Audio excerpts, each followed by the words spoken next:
Hello and welcome to the round 4 edition of the SuperCoach Edge podcast. I'm Damon and I am joined as always by my set and forget co-host in Liam. And what a round it was. We spoke of redemption last week, Liam. What do we label this week? Yeah, well, if last week was redemption, in the famous words of one Captain Raymond Holt, this week was Vindication. But on a more serious note, I think this week was just the follow-up as to why you need to hold your primos. Gawn went massive against Port with a 160, and his break-even is now just at 86. May not even drop in price that much, as people, I think, thought he would. So it's going to be tough getting him back in. And likewise with Steele and Crisp, they both showed why you need to sometimes just hold on to those primos and not take in 1 or 2 weeks of data as being a trend. Yep, for sure. And there was another player, though, who snubbed their nose at those naysayers that traded him out, and it was Rochelle, who, believe it or not, was the most traded out player heading into round 4. Absolute insanity. Can you believe that? No, I spoke about it. Why would you trade him out? He had one poor game. He's always going to have up and down games as a sort of small forward in Adelaide's lineup, but he was coming up against the Dons, who historically do not go well against small forwards. So he's always going to be in for a big game. Got the Rising Star nom as well, which is I guess a bit more vindication for him. Yes, a bit more vindication.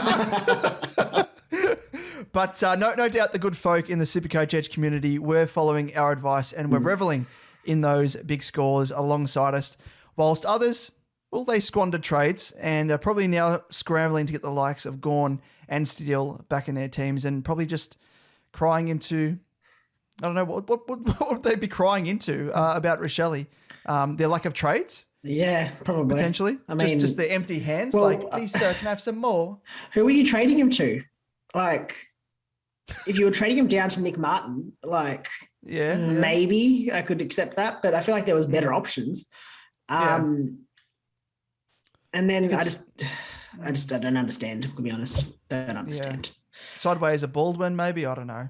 But anyway, It's in the past now. It's in the past, and it just goes to show, Liam, that our crystal ball, our SuperCoach Edge patented crystal ball, is the real deal. It's the real deal. So you got to get on board, folks, ladies and gents, watching, listening. We are the real deal. So hop on for the ride and gaze into the crystal ball with us, which we will be doing throughout the show. But Liam, with the good also comes the bad, the yin and the yang. Yeah. And with that, there's also another part. It's the ugly. I don't know how that fits into the yin and the yang, but let's see what the round dished up.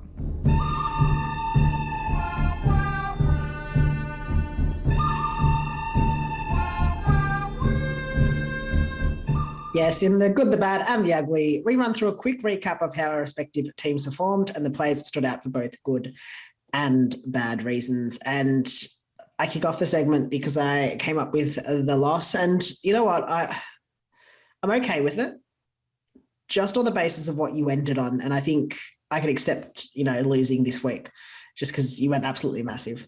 But anyway, we'll get back to that in a sec. So I scored 2,241, which I was pretty happy with as well. I think I won most of my league matches. So I feel like that's why I'm kind of okay with it. I wasn't as though I had a poor score against you. And I also got the win against you last week in our actual head-to-head. So that was more important. Overall ranking.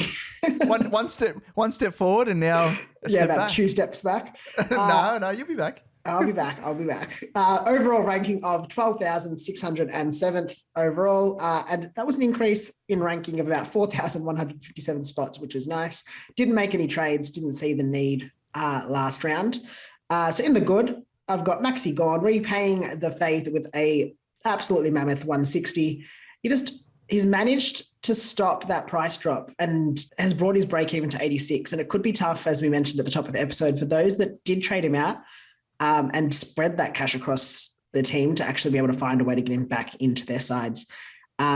Just glad I held the faith with both Gawn and Grundy. There was no real chance of me trading them out, but just glad I feel vindicated. I was just about to say, Captain Holt's about to jump in now and just give us the old vindication. every week. That's just what I want. That's what I want. That's the theme of this episode, I reckon. Yeah. Anyway, in the bad column, I have my boy, Jordan Ridley. His score of 74 simply just wasn't good enough, unfortunately. I've got him in the bad, though, and not the ugly, purely because he did look a bit off. Apparently, there's been a bit of a flu running around at the Dons, and a number of players were touch and go to actually play in the game and weren't at 100%. And to be honest, while I was watching the game, I didn't know about the flu until after the game, but he did just seem to be off the whole game. Was missing targets, dropping marks he'd normally eat up. Also didn't get the lion's share of kick-ins that he has had in recent weeks. So I'll give him a pass. Give him a pass for this week. He's in the bad, but I'll accept a 74. A slap on the wrist. Yeah, slap on the wrist. I mean, Whitfield was going to be here with his score of bloody 18 at halftime, but he managed to redeem himself. Oh. I would have actually made a new segment for him other than the bad and the ugly. It would have had to be something real bad. The putrid. But anyway, the putrid. The good, the bad, the ugly, and the putrid. And the get the hell out of my side. Yeah. The good, the bad, the ugly, and the get the hell out of my side. He's lucky he finished on 92 because otherwise he would have been well and truly out of my side this week. Yeah. Anyway, into the ugly, I've got Zach Butters. Oh, I feel a bit bad. But anyway, his scoring and his role just simply doesn't look to be good enough. Again, he's had a marked decrease in his CBAs. We'll touch on this later in the app, but I'll say now he is most certainly on notice and may even be on the chopping block for me. Oh, what a call. What a big call. Gee whiz. And we've been running with the theme about sticking by your premos. And sticking with my premos. Well, he's in a forward line, so I don't know, devoid of any real primo quality. Fair call. I guess he fits into it in that sense, but I do see what you're saying there. I can see myself moving him on. I'm not against it. I'll see. Yep. We'll touch on it later. Yep. Okay. Let's just keep it in the back pocket. But yes, indeed, Liam. I don't know. I thought you were going to come back, and I think early in the week I thought I'm in trouble here, and it came off the back of, before I get into my overall score and everything, there was a move that I must make note of, and I told you about over the weekend, and I actually was deciding between subbing McCartan off in order to get DeConning's score, who had already played and scored 62. And as it turned out, McCartan, I think he was on about 45 or 48 or something, I think it was, at halftime. And I thought, I've done myself over here. I've done myself a mischief, because McCartan's going to score an extra 20, 30 odd points more than DeConning. And as it turned out, and thankfully McCartan's okay, but he went off for most of the last quarter due to a head knock. And as it turned out, he actually got scaled down, and he actually scored 7 points less than DeConning. So I thought, oh, here we go. I've got 7 points over you. And then I did the sneaky and switched Hayes into my R3 position. I had Dixon on the forward bench, and Dixon pulled one out of the hat, 96. And so I ended up looping his score on, took off Rochelle. And what happened? Rochelle scored an extra 10 points more than Dixon. So I guess it's kind of evened out there, but it's just funny the way things work. Swings and roundabouts. And I was going to do the same move with DeConning. I ended up not doing it because I was too worried that someone would just be pulled out with COVID. And I'd end up with, true. As a donut, which was my concern. Just because it was such an early game. It was the first game on the Saturday. Had it been, I guess, a later game, I would have probably gone with you. But you do know how dangerously I like to live, Liam. Remember back to last year when I had Geary, who was the superhuman. He stayed on despite the fact he almost broke every bone in his body. And Highmore was the sub. And I had to have... Every St Kilda player was off at some stage with an injury in that game. So that was almost as fortuitous as that moment. Not quite, but it just reminded me of that. But anyway, onto the score. I ended up scoring a 2,344. Massive. So a very, very nice week. And I actually wasn't keeping note on, I think heading into Sunday, I was around about 2,100 and something. And I'm like, oh, might do all right. And then, when I checked when it opened, I was like, shit. So, actually did quite well. But overall ranking, that was the best part. I stopped the skid in rank, thank God, and actually rose 10.6K spots to now sit 4,393rd overall. So it's my highest rank to date since opening the season, where I was ranked 7,436 overall. I'm building slowly but surely. I'm like, can we keep referring to the roller coaster? He's more of a roller coaster, actually. Yeah, the roller coaster. we thought it was the only way he's up. So he's going to make mention here. So with the good, no, don't keep it under your hat. Don't keep your powder dry. So with the good, it has to be the bearded one, the big bearded one in Maxi Gawn. What a man! So I cast our minds back, Liam, to this time, virtually this time last year. I think it was around 2 or 3 potentially, where we referred to that episode as Rise of the Premo. And I ended up making a Star Wars, mock poster, and I ended up having Gawn and Grundy front and center because people were trading them out after a couple of shit rounds. And look what happened. And look what's happened again. So it's no surprise it's a case of deja vu. We've said it once. We've said it 1,000 times, Liam. You sound like an old man here. Stick by your primos, folks. Woohoo! Who's laughing now? Shut up. So make sure you do that, especially when it comes to butters. With Primos. With the bad, it does feature the roller coaster. Unfortunately, our boy, he's let us down again, similar to how he did in round 2. And the big part of his game is his bulk free kicks against that are holding back his score, as is his inability to find the pill. And he's actually only netted 20 disposals over the past 3 weeks after getting 33 in round 1. So I guess the one upside to his game is his tackling, which has provided somewhat of a flaw, with an average of a whopping 7 tackles per game. So without that, his scoring would actually be much shitter than what it is at the moment. So at least he's got that flaw to him, similar to a steal, but he has to up those disposals and everything else that goes with it, and stop giving away free kicks. Come on, Rowley. Just pull your red-headed head in, please. But we do need to see better. Otherwise, Liam, I don't want to make threats like you did with Butters, but he may have to have a long, hard think about himself because he may find himself in the outer. We might just disown him as parents, as SuperCoach parents, co-parents. Potentially. Potentially. Moving on to the ugly. And like you mentioned, Liam, Butters makes my ugly as well. I was just tricking you to make me feel better. But yeah, he does take the cake for worst performer of the round. I think it's pretty easy to say. But we must remember he posted 114 and 136 in his first 2 weeks. So happy to say that his general, I guess, form and the general shitness overall of Port is perhaps taking a toll on him, as well as the fact that he's copped a couple of hits, as I mentioned last week as well, in recent rounds. So it may be a bit of a factor, but I guess the big issue on the weekend came down to structural moves, as it seemed as though Mead stole some CBA time, especially when Wines went off with his issue. Bless you. Sorry for those people listening. Liam just sneezed. Yeah, so silently. So it was very, very considerate. Very considerate there. For those people watching us on YouTube, they were like, "What just happened to Liam?" He imploded with rage thinking about Butters. He's out of my team. I'm telling you now. He's out of your team.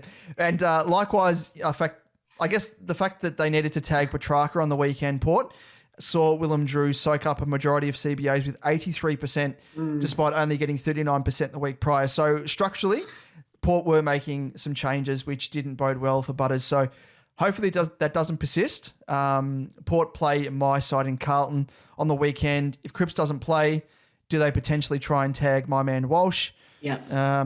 Who knows? Hopefully not, because then it frees up some CBAs and it means that Drew isn't spending as many or soaking up as many of those CBAs. So anyway, with that, let's move on to the juiciest part of this segment, Liam, and it is the head-to-head, and it is looking like I'll do the honours this time, Liam. Okay. Wins. Thank you.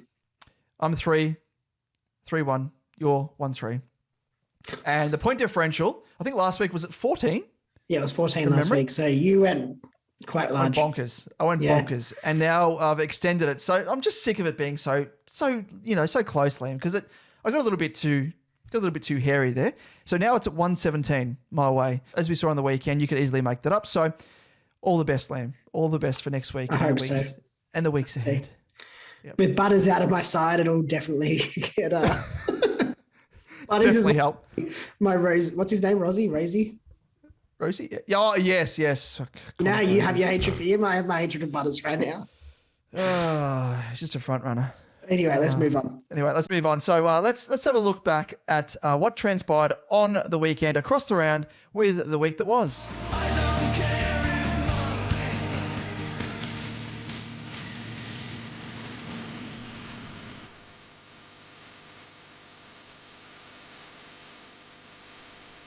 In the week that was, we keep you up to date on the key talking points of the round. And wasn't it a big week in SuperCoach? There's been some massive news. For those that traded out Maxi Gawn, it wasn't a fun time, let's be honest, on that Thursday night, as he backed up his score of 117 in round 3 with a 160 in round 4. Likewise, Crisp, Grundy, McRae, Rashali, and Steele all posted big scores in a nice return to form for those that held the faith. Indeed. And unfortunately, in some, I guess, unfortunate news, Paddy Cripps suffered a hamstring injury and was subbed out of the game on just 38. And it is very rough, obviously, for those that just brought him in and for those that captained him this week as well. But you were telling me about a little slight rumor that he may take the field this week, Liam. Yes. I don't think there's any truth to that, surely. You'd hope not. Even if as a baggers man, he better not take the field.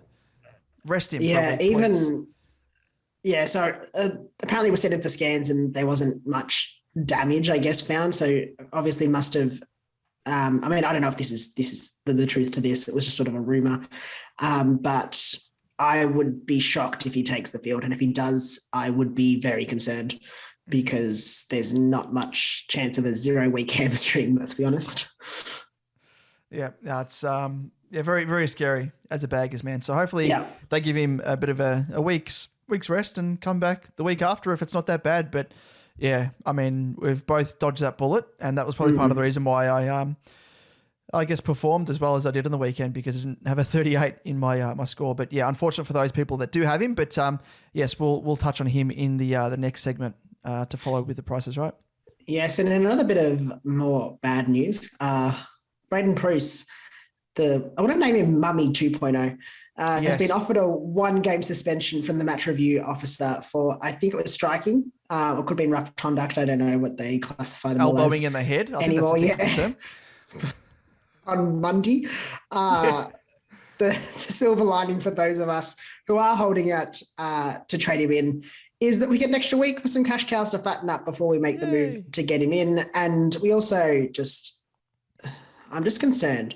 I'm concerned that Leon Cameron's going to do something stupid like not play him or bring in Flynn, and it's going to affect his output. So I think it's good to at least get another week of just not having to deal with the Bruce situation. But we'll cover that more. We'll chat about him a bit more later in the episode, and definitely in next week's episode as well. Yeah, for sure. He's I mean, you don't want to be, this is part of the reason we've touched on as well. Like, you don't want to be rolling with him as your R2 because of this very reason. Like, he actually copped a week suspension against the Pies in the preseason and missed round 1. So yeah, not good enough, Prusy. Pull your bloody head in, mate. Apart from that, I guess ramifications all round, really. So let's delve into it a little bit further by looking at The Price is Right. The price is wrong, bitch. In The Price is Right, we run through the top buy, sell, hold, and wait options for this round of SuperCoach. We'll chat about the pros and cons and what we'll be doing with our teams this week also. So I think we'll structure it, I guess, this segment this week a little bit differently to normal and run through players and give our assessment for what to do with them. So Liam, I give you the honours for the first one. Thank you. And is it just because of general heartbreak? Yeah. Just sadness?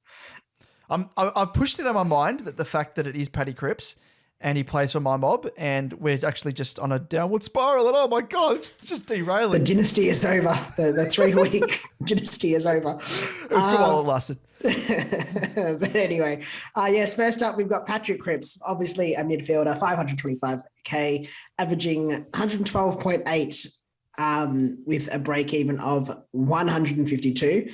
And to be honest, I think it's pretty simple. Hamstring injury, I mean, rumors are he might not miss, but I think it's just time to move him on.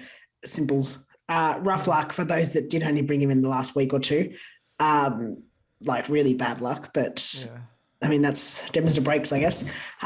In terms of options, though, I'd be looking to trade him straight over to another primo, like a Steele, a Miller, McRae. You'd have to find some cash, but I think you'd be able to with some of the downgrade options that you could be looking at. But just someone that's just a bona fide primo. Another option, maybe trading him to someone like a Doherty. You could move Hewitt from your defensive line to your midfield, and then obviously you can move him back to your defensive line later when you make a trade of a rookie like McCartan or someone else out, and then you can bring in a defensive rookie or however you want to structure your team. One thing I have seen floated and is I've written here a little bit of a cause for concern, but I'm going to say it's a big bit of cause for concern, is trading Cripps to Heaney. Oh, okay. I think the only way I'm not for this. If you traded Cripps in, you shouldn't be doing it. If you started Cripps, I can see merit in it, but not if you traded him in. Because if you traded him in, you've essentially, I don't want to say blowing, but you've blown one trade to get Cripps in. You've got to trade to get Cripps out to Heaney, and then you're going to have to hold over a trade for when Heaney inevitably misses a game. And that's where my concern is. If you started Cripps, I can see merit there because you kind of only having to use two trades for Heaney eventually, but it's just, I don't know. Do you want to trade out an injured player to a player that's most likely going to get injured? No. Yeah. No, not at all. I was thinking about where are you going with this, and now it totally makes sense. And I should have known considering it is Heaney we're talking about. So yeah, totally agree there. My assessment is basically Sal. seeing the words Heaney, Sal. Never. Just in autopilot, Sal. But yeah, you're totally right. I think, it's just terrible luck, unfortunately, for those people that traded him in. For those that started with him, probably not as bad. I think he's gone up 60, 70K, thereabouts. So not too bad, I guess, in that sense. But yeah, I would have been in the firing line had I not been burnt by him over the past 2-3 years. So yeah, dodged a bullet there. And unfortunately, I think he's going to miss a week at very least. And even then, I wouldn't trust him, in all honesty. With that high break even, you probably can't afford to wait. You could maybe hold out 1 week maybe, but if he just, again, has another 30 odd or even worse, because he actually does a full-blown hamstring, then yeah, you're going to be up shit creek, I think. So if you do have the money, I would be trading him to a steal, 100%. If you don't have the money to trade him to a genuine primo, I can see merit in holding out if he only misses the 1 week, but it is a risk. So yeah, for me, overall, I would say sell. But moving on to the next guy who did cop an injury also, and it is Mitch Hinge, defender, 266.7K, averaging a 65.5 with a break-even of 29. And he's probably in the one to watch category at the moment because we don't have the full detail as to what the sort of the outlook is for him. So he did suffer a hip injury on the weekend and he was subbed out. From what we understand as potentially just a corky, copping a knee to the hip in a marking contest. So yeah, I think you've said, Liam, as well, like he's one to watch on your end and he is very much for me as well. So if he's named, I'd be keeping him just purely based upon that break even of 29. He's averaging a 65.5. So obviously, more than double his current break even. So he can more than smash that and continue making money for you if he continues to, I guess, first of all, makes his way back into the field and can string some games together. So, yeah, I don't really see much of a reason to get rid of him. I do see a little bit of merit maybe if you're lacking any real rookies to move on because O'Driscoll is on the horizon as someone that you could be targeting and probably should be targeting. So, yeah, for me, I would say just wait and see. But otherwise, it's a hold if you have another player like a Ward or another rookie that you can potentially cull before Hinge because I can see Hinge making more money. Yeah, no, I agree wholeheartedly. I think his lowest score was 30, what did he score? 37 on the weekend. And that was his lowest score. And that was purely because he was subbed off. He's got more cash to make and his break even will drop once he takes back to the field. I think from what it sounds like, he'll only miss, if he won't miss, it's just assuming that the corky heals up well, basically. So to me, he's a wait and see, only sell if he's injured. Sure. Moving on to Zach the Burnman Butters. Forward eligible. No, that's a bit harsh. Just Zach Butters. Zach Butters wouldn't melt in his mouth. Call him melts because he causes melts for you. You're melting down. Yes, forward eligible, 454.1k, average of 91.3, break even of 152, and yes, at least one meltdown for Liam watching his scoring. This is a tough one. I know I've been pretty harsh, but it is a tough one. His scores for 2022 read 114, 136, 58, and 57. He has that potential when he is playing through the middle, as we've seen with that 114 and 136, but his CBA percentage has taken a hit in recent weeks. In rounds 1 and 2, he attended 58 and 59% of CBAs. In rounds 3 and 4, that is down to 35 and 44%. So it's a decent drop. It's not a small amount. His possessions, obviously, with that have also dropped off in the last 2 weeks as a result. As you mentioned, he did cop that hit, which, he could be playing sore. But the way, I think, as you also described last week, the way he jumps into contests means that he's going to cop hits and he's probably going to end up playing sore. So is it an issue for the rest of the season? Look, I can see merit in trading him out. He does have that break even of 152. He's sort of at a price where you could potentially upgrade him to someone else. I mean, I don't know who you're going to upgrade him to. There's no decent forwards, let's be honest.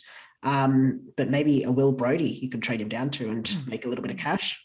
But also note, in his last 3 games against the Blues, he's only played 3 games against the Blues. He has scored 88, 96, and 110 for an average of 98. I don't know. He's a hard one to assess. Like, just looking at his time on ground stats just quickly, he had only 78% time on ground. So I guess he wasn't playing the full game, but there weren't really any players. Looked like there was a fair few rotations for Port. So it was interesting. But I think he was sort of just looking into match reports and stuff. There was a bit of switching between midfield and pushing up the ground into the forward line, or playing more of a high half forward. So yeah, it's not good at the moment, just as we spoke of with his the way that he's being used in Port's midfield with those CBA stats, like you mentioned. It's it's a bit of an alarm in some sense, but I think the fact he is in, for me anyway, he's in 50% on the dot of teams, and that obviously means that at least the overall impact on your team, if he continues to struggle, is halved from a ranking perspective. So everyone's going to share that, or at least half the competition is going to share that pain. But yeah, he showed in the first 2 rounds, as I said, that he can score on his day. So for me, I'm going to back him in, especially, given that in the forward line, there aren't really, any really standout options. You're not brimming with outright midfielders selectable as forwards like Butters is, or genuine outright premos like he should be. And he's not really performing at the moment. But yeah, I'm just going to wait and see with him and assess as we go on. I know we'll touch on this guy later in the episode, but later in this segment. But would you trade him to a Will Brodie? You have him, so it's a hard sort of question to have. But if you didn't have Butters, so if you didn't have Brodie at the minute, would you trade him? Okay. So it's okay. So he's almost 100 grand less on the dot in price than Butters, Brodie. So you'd be banking that cash. That's a hard one, because Brodie, I think you definitely need, if you don't have him, and this is probably as we'll speak on, it's probably the last week to get him. So if you don't have the cash to upgrade to a Brodie, short answer is yes, I would consider it, but I wouldn't outright say no. I wouldn't outright say that yes, it's like 100% guaranteed an option to take. I think it's something that I'd highly consider if you don't have any other options, and it's no use trading obviously out another good performing cash cow in like a Rochelle or a Cherry or those guys. So yeah, maybe it might be an option potentially, but yeah, we'll delve into it a little bit later. Just quickly, what are your thoughts? Just a yes or no? Yeah, no or no, yeah. Hang on. Nah, yeah. No, yeah. I would do it. Yes. Yep. I don't know why. You threw me a little bit there. Sorry. I would do it. I personally would do it. That's a move I'm considering. It's a move I'm considering. I think, it's a tough one. But I think because I've only used the 2 trades to this point of the season, I kind of feel like I am not too worried about doing it. Yeah. Yeah. No, that's a fair point. And I think as well that the fact with Brody, I like to call these sort of players playing cash cows because he's obviously making us bulk cash, but he's also scoring quite well and he's scoring better than, what Butters is. So I guess it's a tick and a tick in both of those areas. So yeah. Well, looking at Brody, he's the 6th highest scoring forward. So there is potential that it's a long season, but there is potential that he sticks around and can, play as your F6, potentially F7 as well.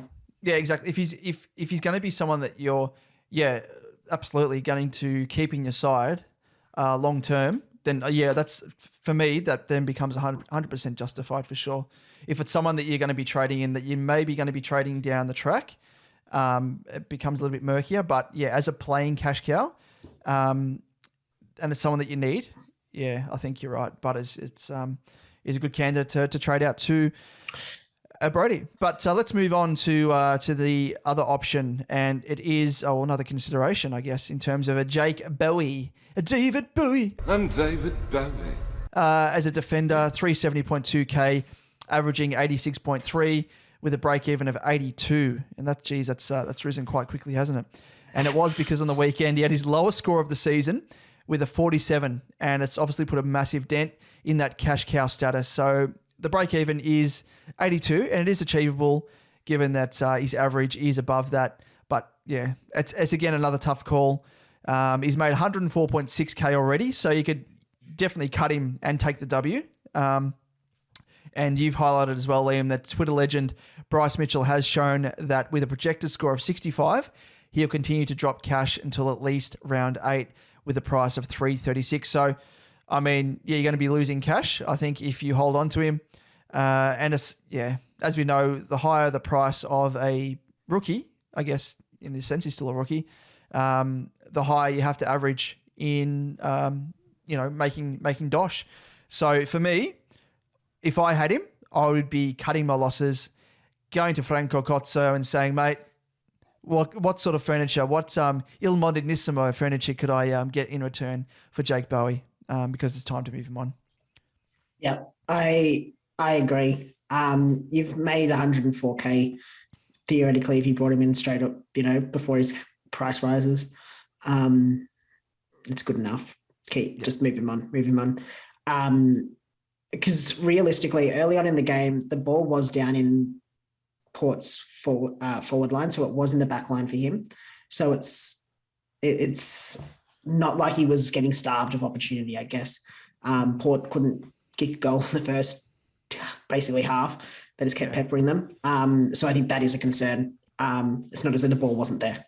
But let's move on to the next cab off the ranks, and that is Jack Hayes, forward ruck eligible, 187.6k, averaging 84 with a break even of -15. And you've probably got bigger issues at this stage. So I'm going to just be straight up. It's probably a hold for mine. His negative break even and his DPP status is very handy. And obviously with a rider copying was it 1 or 2 weeks? Maybe I can't remember now. But anyway, he's copped a ban. Yeah.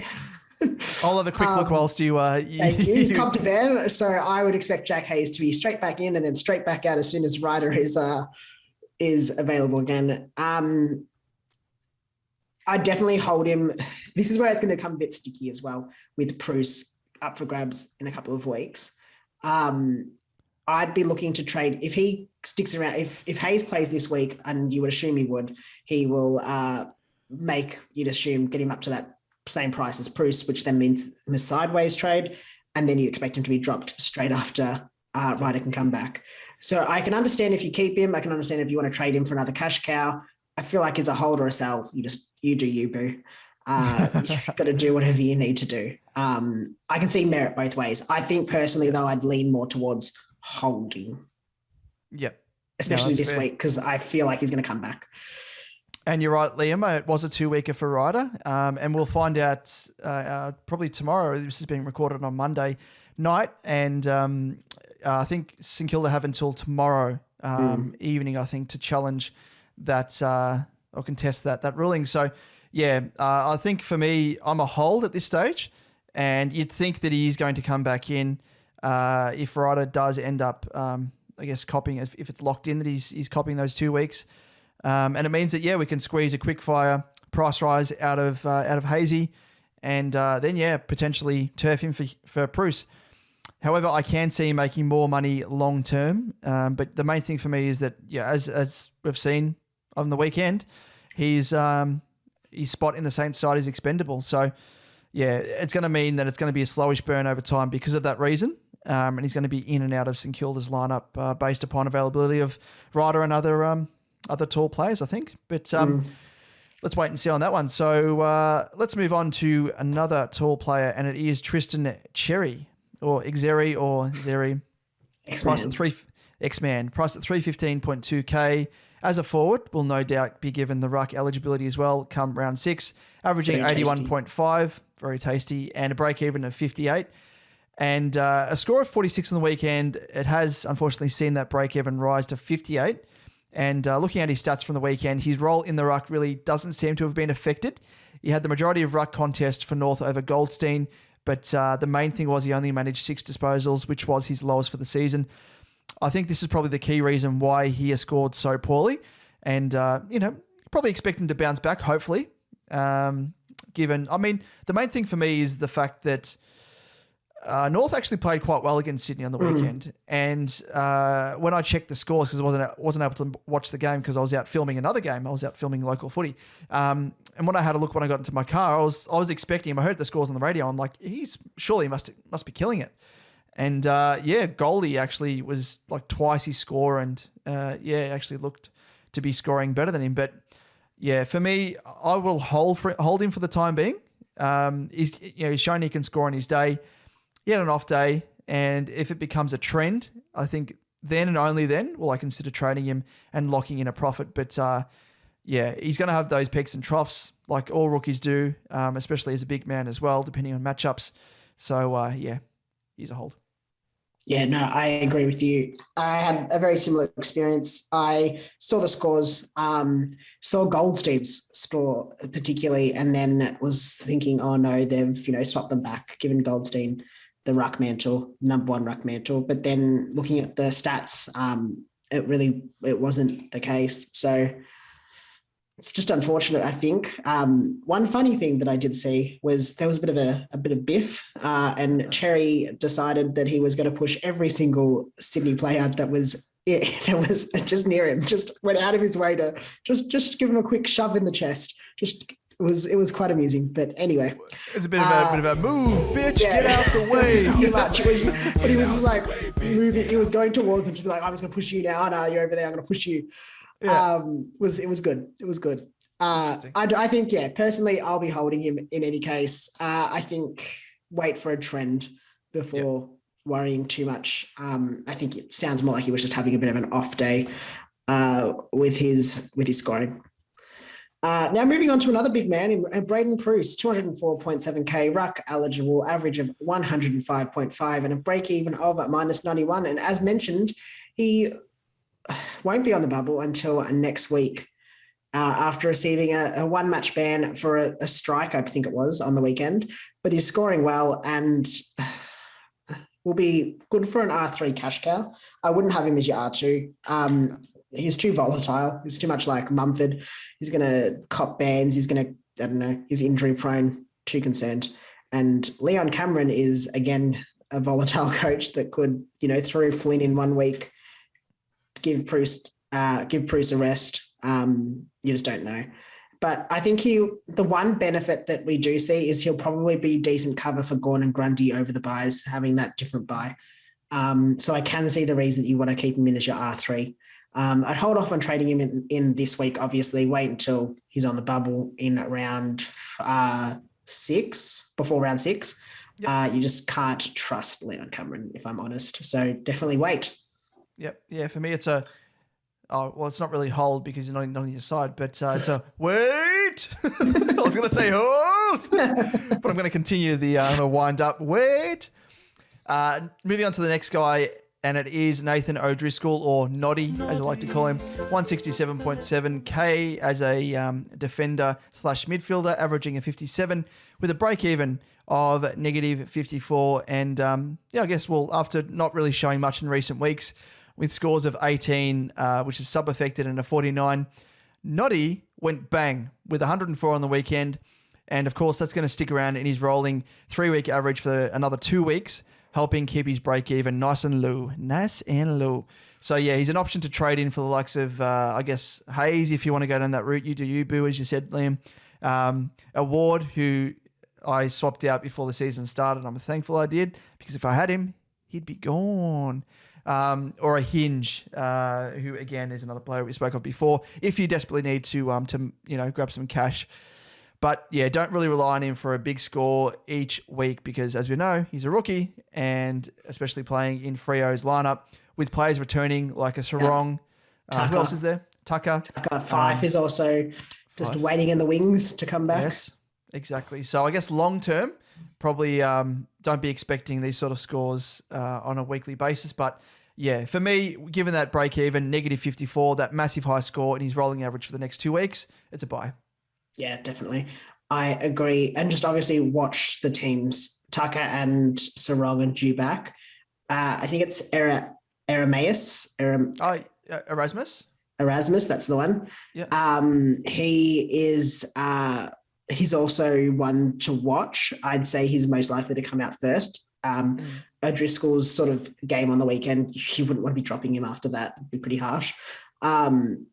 But just bear that in mind. Just watch the team sheets, but definitely a buy if he is due to play. Yep. Now, moving on, it's your man, Will Brodie. Yeah. Let's hit that George Michael's Careless Whisper. Yes. Just reminiscing. Keep going, Liam. Keep going. Just reminiscing. Just the joyous time we had on the weekend. Hand in hand, frolicking down. All right. Somewhere. I'm going to move on very, very quickly. 355k mid and forward eligible, averaging 100.5 with a break even of negative 16. And a big score from Will Brodie has seen his price skyrocket by about 71k.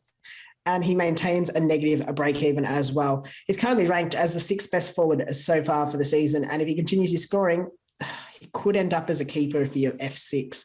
As I said, I can see merit in trading Butters to Brodie. And I might do it. After just, Join us, Liam. I think Join us. He's got a spare hand.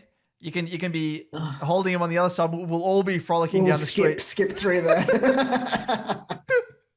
Oh, Lordy. What's happening? All right. So you're going with a buy, Liam? Yep, he's a buy. For me, I've obviously already got him, jumped on him because, he took me back in with open arms, thankfully, since I started with the Gov over him in the preseason.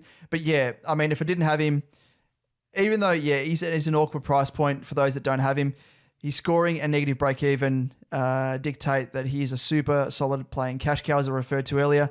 And, I guess it's probably the last week, really, that you have before he's too expensive to justify bringing him in, because I don't know what he's projected to make, but, in terms of what he's going to be rising, it's he's almost out of reach. 47.9k if he scores a 91. So, he's going to be a touch over the 400k mark, and it's just going to be too expensive, I think, to be forking out that sort of dosh for even playing cash cows of his quality. And he is quality, Liam. He's real good quality. He is quality. But let's move on, Liam, to speaking about some more quality in the form of the captaincy. So let's usher it in, Liam. I'm the captain now. Look at me. I'm the captain now. So synchronized. Nicely done. It was. That was beautiful. Yep. In I'm the captain now, we scrounged through the data and found the best options for your VC and C this weekend. It's a bit of an interesting weekend because all of our captaincy, all our VC and C options fall before the Sunday games. So they all there's a lot of risk, I think, on the Sunday. There's options, but I don't think I would go for them. I think you're better off locking in one of these guys for your captaincy before then. But let's kick off with the first one, cab off the rank. And this is just in order of game times. This is not a ranking in, best to worst or anything. But we've got Lachie Neale up against Collingwood on Thursday night at 7:35. It's very exact time for a game. Averaging 95.25 over his last 4 against the Pies, with scores of 89, 88, 113, and 91. He does average the second least. Collingwood is his essentially, second least points that he'll average again across his career, with an average of 88.4 from his 11 outings against them.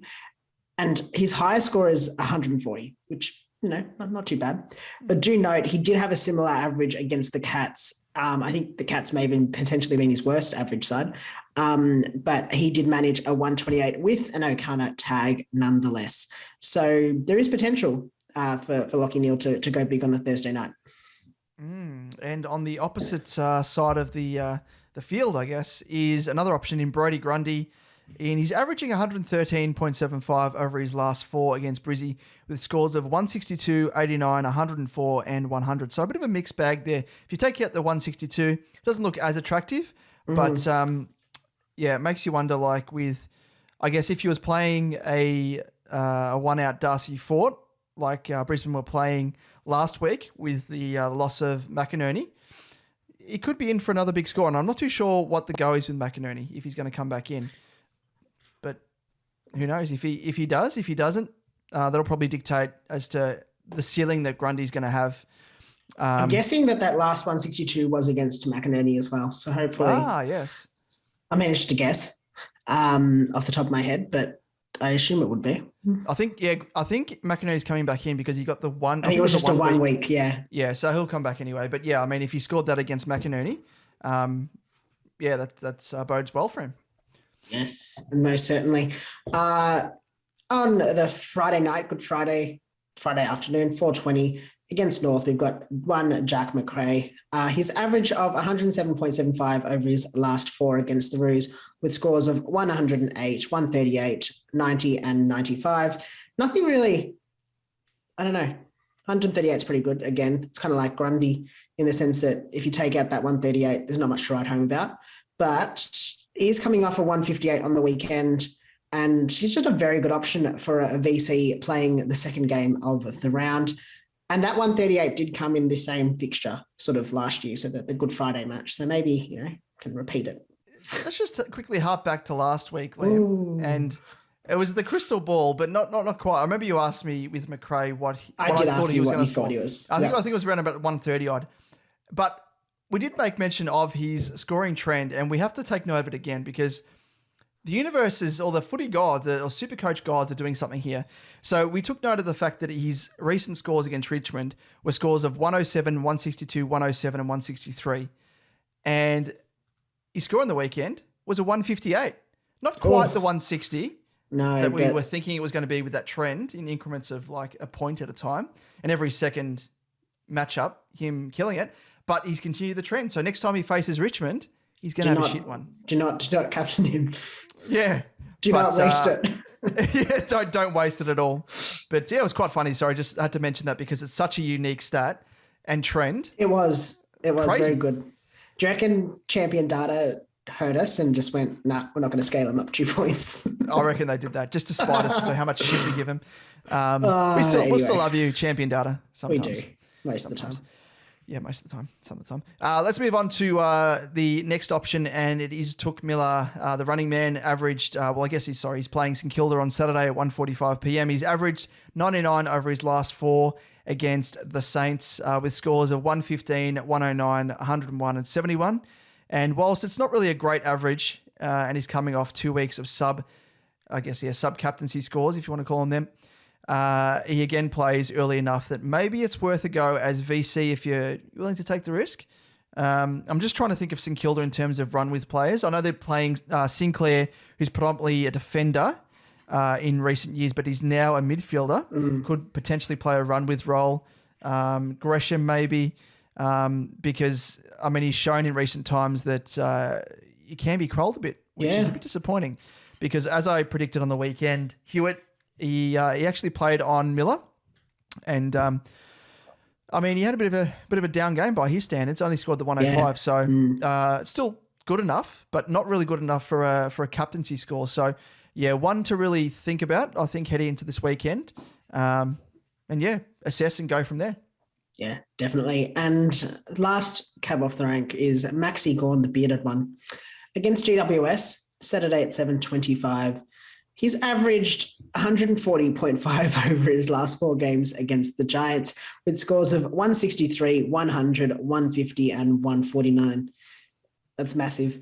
And it is his 4th best average against a team is against the Giants. So, I mean, no Bruce. No Bruce. I mean, he's not getting off. He's not getting less than a week. He's not going to be a challenge. He's held though. So he's out. He's gone. He's gone. Literally. Yeah. So who's he going to ruck against? The inanimate carbon rod from The Simpsons? All hail the carbon rod. Come on, Flynn's not that bad. Sorry, Flynn. Sorry. In like Flynn, at least he comes back into the side. Yeah. But yeah, I think against like Flynn isn't the worst ruckman. So no, but it's still kind of just, it's not. It plays into his hands a bit, doesn't it? Like without Bruce being there, like Bruce is a physical ruckman. Yeah. Much like Mummy, probably would have done a bit of a number physically on Gawn.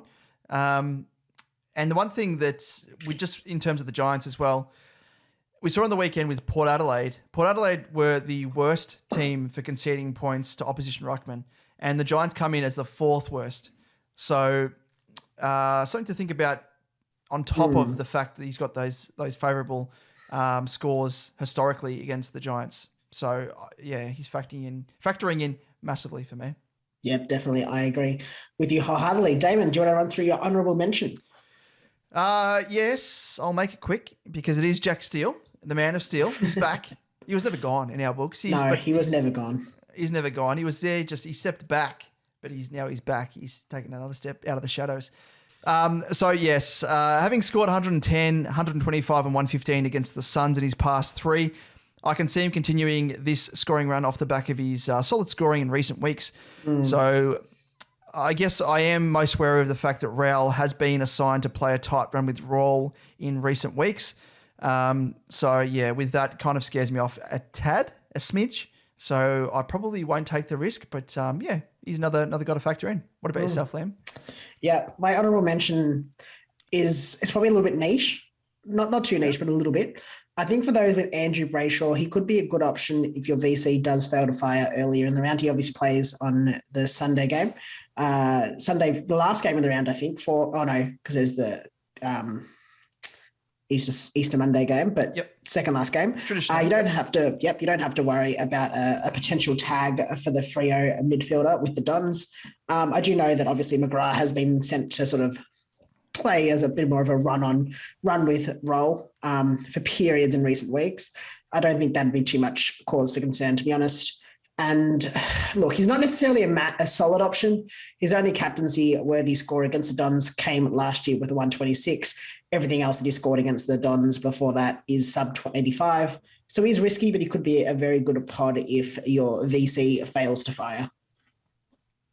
Yeah, very nice, very nice. Well, with that, Liam, let's go on to our selections. Do you want to take the honours here? Yes, I will. I'll make it quick. It's most likely going to be Jack McRae into Max Gawn, but I also do like the look of Lachie Neale, so it's going to just be a bit of a toss of the coin between Lachie Neale and Jack McRae for the VC, and then into Gawn for the C. Yep, I'm exactly the same. I think Neale presents as probably the safer option as a VC. McRae, obviously safe C option. But I think I'm going to have to go McRae VC into Gawn C because I just can't look past Gawn. Everything's lined out for Gawn. Everything's coming out Millhouse for Gawn at the moment. So I think the positive run of form for him will continue. But now, Liam, there's some people that really need to know. What do they need to know? I gots to know. Hey, I got to know. In I Got to Know, we answer all of your burning questions, and we just got one this week. Yes. And we've touched on him a fair bit, haven't we? We have, but we'll touch on him a bit more. It's from Kyle Bullen, who is at Kyle Bullen 4 on Twitter, and his question is: with a shaky performance from Zach Butters, is it time to move him on or hold? And we've already answered this to a little bit of an extent in an earlier segment of the potty, but I just wanted to run through it a little bit more here. Dazzler Deck responded to this question on Twitter with a reminder that Butters did cop some friendly fire in the showdown a couple of weeks ago, so could be playing a bit sore as a result. And that definitely is something to factor in. But as I've sort of alluded to, is my concern is whether his role is being affected by the fact that he is playing sore. And I think just his rough and tumble ways could mean that he plays sore more consistently. But is his role being affected? There is that decrease in his CBAs that we've mentioned, and that therefore, leaves him with fewer opportunities to score with fewer possessions, and playing that high half forward role just isn't super conducive to scoring necessarily. So, I mean, I've said it multiple times, I guess. I can see merit in holding him. I can see merit in moving him on. I think it's really going to come down to what you do with it. I think it's a tough call, personally. I wouldn't be against holding him for a few weeks and just seeing how he goes. I think there's potential for him to put in a couple of good scores, especially looking at his history against the Blues in recent times. Yep. Yeah, for sure. I've spoken sort of on my positioning on it. I think he's priced decent enough to really hold his price if he can, not really fall off a cliff. And because there aren't really many other premium options, I think he's worth persisting with. And the fact that 50% of the competition already hold him, I mean, that's sure to decrease because people will trade him out. But, at least over half at the moment hold him. So offsets the risk. So I'm holding, waiting and seeing, and keeping my powder dry when it comes to trades. But that is the quick fire I got to know for this week because, apart from rookies and stuff, there's not really many other moves. Just wait for those cash cows to fatten. Yeah, most certainly. So, Liam, if you're looking for more ways to engage with the SuperCoach Edge community, boy, oh boy, wowee, have we got some big news. Oh, BT's in the studio now. Yeah. Love BT. Anyway, yes, Damon, that is right. We'll be opening up parts of our... was out of bounds. That was out of bounds. Lloyd. Anyway, yes, we will be. There is some big news actually. We'll be opening up parts of our SuperCoach Edge Discord to the community for free. For the price of what, Liam? For the price of 0 coffees a month. For the price of on the house. For the price of on the house. Yes, that's much better. Yeah. On the house. Yes, there will still be some exclusive channels that will be Patreon only access. But we wanted to open up some of the other channels to the good folk out there and create a bit of a real community vibe with everyone. But if you are looking for more ways to engage with us, you can get access to some exclusive fortnightly one-on-one live streams with Damon and I through our Patreon for just $10 a month, and there's some Patreon only Discord channels there as well where you can chat to us directly. And you can find out more about signing up to our Patreon at www.patreon.com/SuperCoach Edge. If you are looking to join the Discord channel for free, just check our socials and you'll find the link to get in, I guess, there. Yeah, and we'll be rolling in as well bonus content, which you'll also get as a part of the Patreon membership as well. That is correct.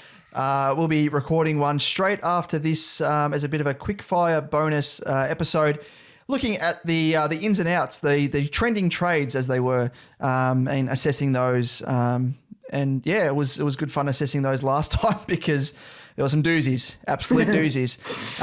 But yes, join that Discord, and yeah, we want to sort of build it, and want it to be thriving. Want to see it thriving from week to week and thriving more. Yeah, thriving more, exactly. More, you say? More? You want more?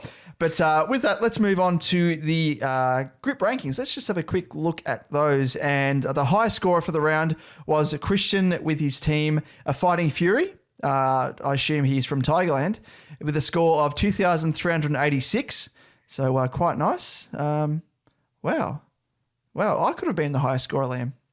I could have been well up there. You could have, but you weren't. I could have been a somebody. Yeah.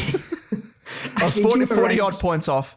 You were ranked, I think, 4th in the group or 5th. Yes. Something pretty good. And I think you're about 15th overall as well.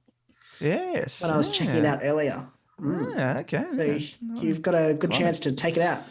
Yes, but overall highest scorer as well. Congrats to Jason with his team casual _ No, what? Congrats. You had to read ahead. Sorry, I had to read ahead.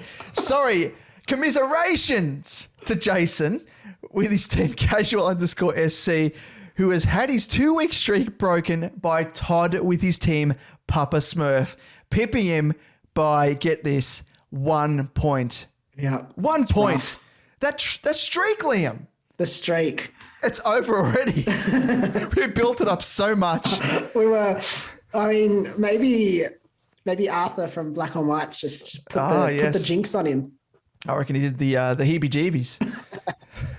Yes, his total score is... Yes. The record is maintained.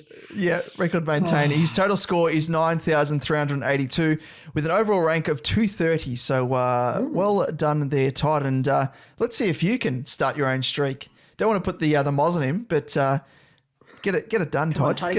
Get it done, hot toddy.